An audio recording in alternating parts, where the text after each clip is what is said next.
Well, now this morning, a confirmed case of tuberculosis at one North Windham school has prompted school and health officials to take immediate action. They're doing what they can to make sure students and staff at Charles H. Barrow STEM Academy stay safe and healthy. Channel 3's Eva Zamaris is in the studio now. Eva, I know they say it's not that big of a deal, but it sure sounds scary. What are they doing?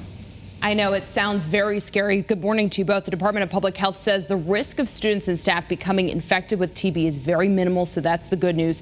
And it is important to note that most healthy people will not be infected, even if they were exposed. A plan of action is in place after a case of tuberculosis was confirmed at C.H. Barrow STEM Academy in North Windham.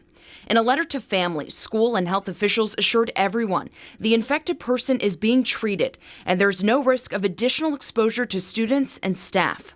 But the DPH is recommending testing for all students and staff who were in any class or after-school activity with the infected person during the time of exposure.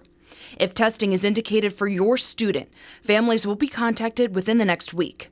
Here's what health officials had to say about TB. Tuberculosis is actually not that infectious, so we are not talking about measles. It requires being exposed to somebody who is sick for a prolonged period of time.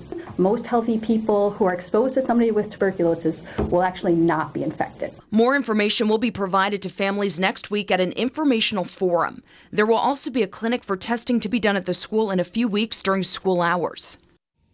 Now, school officials say if you do not receive a follow-up letter but are still concerned about your child's risk of getting TB, you are being encouraged to follow up with your child's primary care provider. Now, coming up in our next half hour, we're taking a much closer look at TB, including what you need to look out for.